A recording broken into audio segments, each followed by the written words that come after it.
The air shimmered with heat as Alex pulled into the driveway, the summer sun beating down like a relentless hammer. Even with the car windows up, they could hear it, the raw, unfiltered sound of their younger brother Liam sobbing on the front porch. Alex's stomach tightened. Liam didn't cry like this unless something was terribly wrong. Their mother knelt beside him, rubbing slow circles on his back. His arms were wrapped tightly around his knees, his body rocking slightly. He wasn't looking at anyone, just staring at the ground, his face red and wet. Alex slammed the car door shut and hurried over. "Mom? What happened?" Their mother looked up, her expression a storm of fury and heartbreak. They wouldn't let him in. Alex frowned. "What do you mean? Who wouldn't?" But then it clicked. The community pool. Liam's favorite place in the world. The one place he could be himself, where the water soothed him in a way nothing else could. If he had a rough day, the pool calmed him. If he felt overwhelmed, the water helped. He'd been swimming there since he was little. Alex crouched down, trying to meet Liam's gaze. "Hey buddy, can you tell me what happened?" Liam's breath hitched. His words came in bursts, barely understandable between hiccuping sobs. "The lady, she said, I'm not allowed. She told me to leave."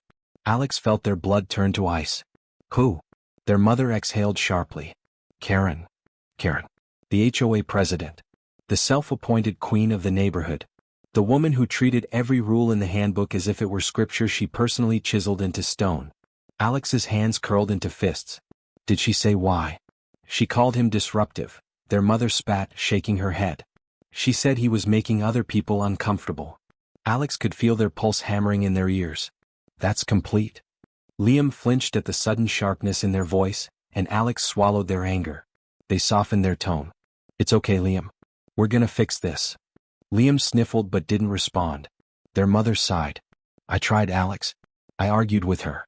I told her Liam has just as much right to be there as anyone else." You know what she said? Alex already knew they weren't going to like the answer. She said, "Then maybe this neighborhood isn't the right fit for your family." Silence. The words hung there, thick and ugly. Alex stood so fast they nearly lost balance.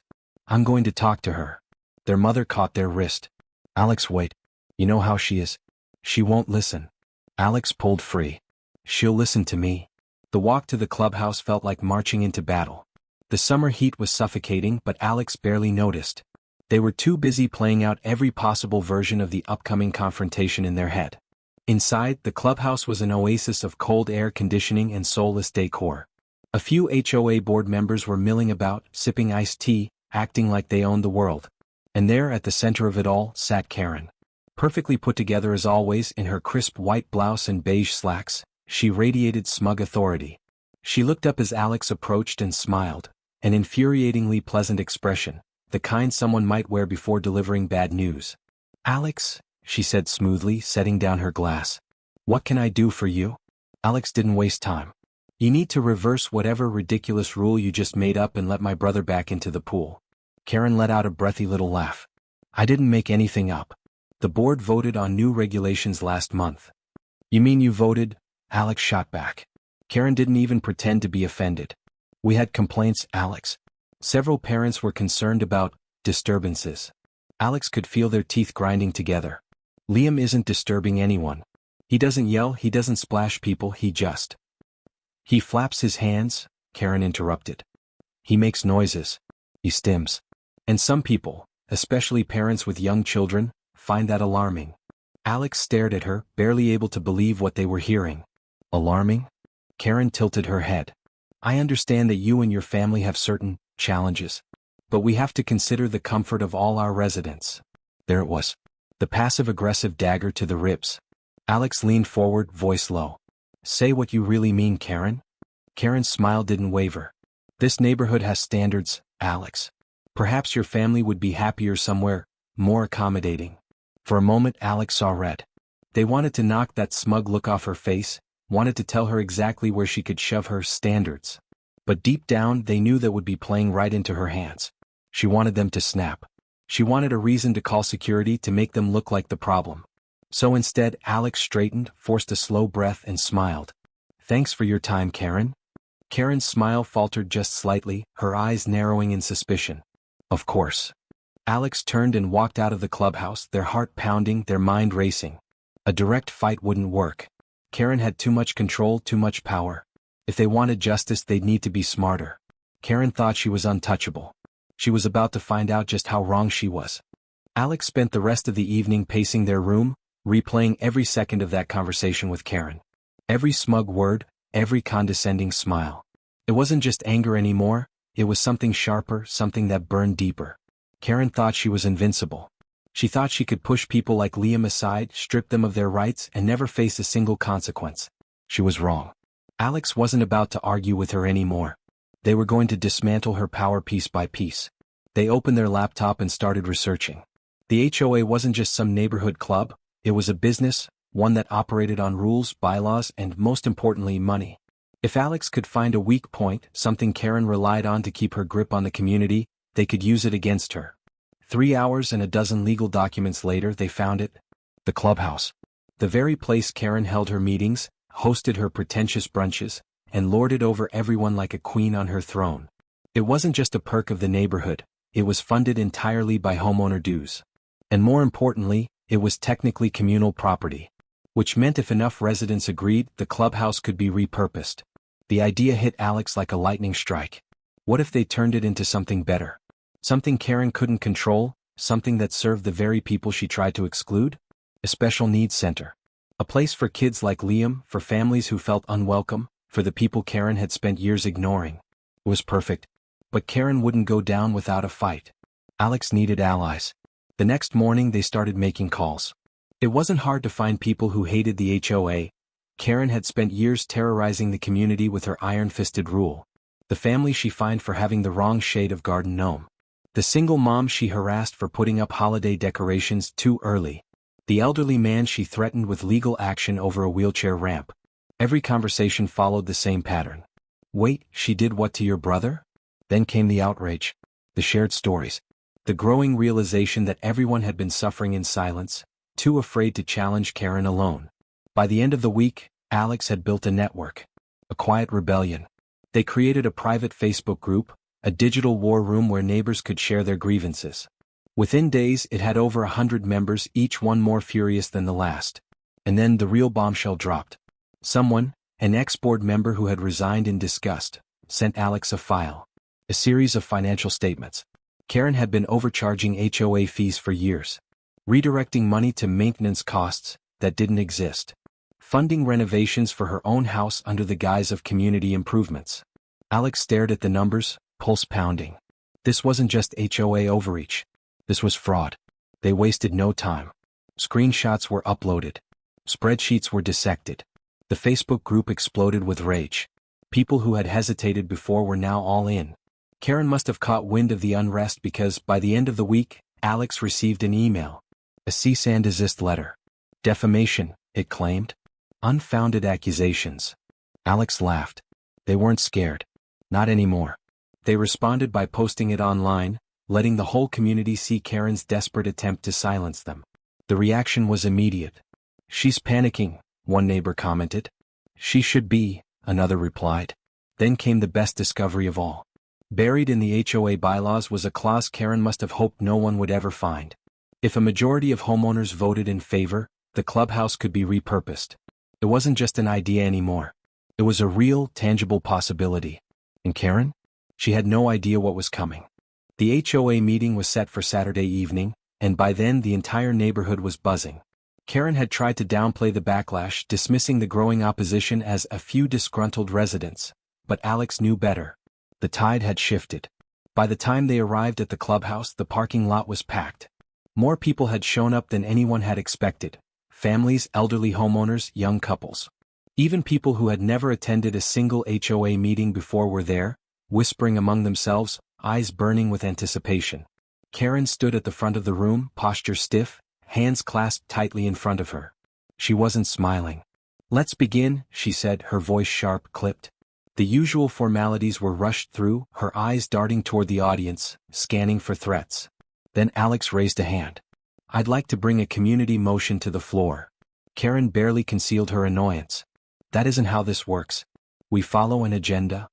The bylaws state that any member in good standing can introduce a motion with sufficient community support.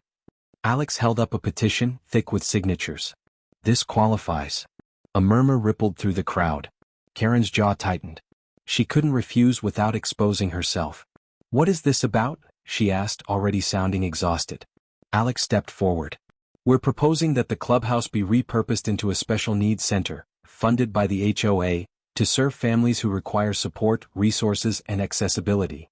A hush fell over the room. Karen's expression barely shifted, but Alex caught the flicker of panic in her eyes. "That's absurd," she scoffed. "This clubhouse is a vital part of the community. We use it for meetings, events." "Events you control?" someone called from the back. Karen ignored them. "Besides, where would the funding come from? We'd have to raise dues, and I doubt anyone here wants that." Alex smiled. "We wouldn't need to raise dues. We just need to redirect some funds." They pulled out the financial documents and walked to the projector.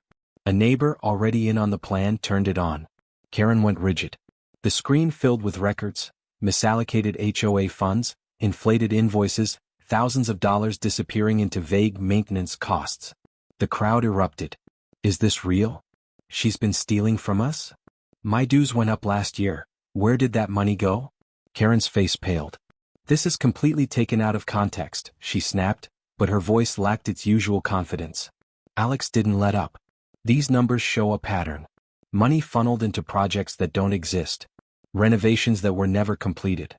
This clubhouse," they gestured around, "was supposedly renovated 3 years ago. But we all know that didn't happen, did it?" Murmurs turned into outright accusations. Karen looked around, realizing she had no allies left. "You can't prove any of this," she hissed, voice low, desperate. Alex tilted their head.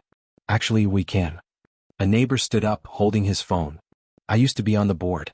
I have emails, ones you sent, detailing how you manipulated the budget." Another neighbor rose. "And I have an audio recording. From last month. You called my autistic son a nuisance, and said you'd never let kids like him ruin the neighborhood."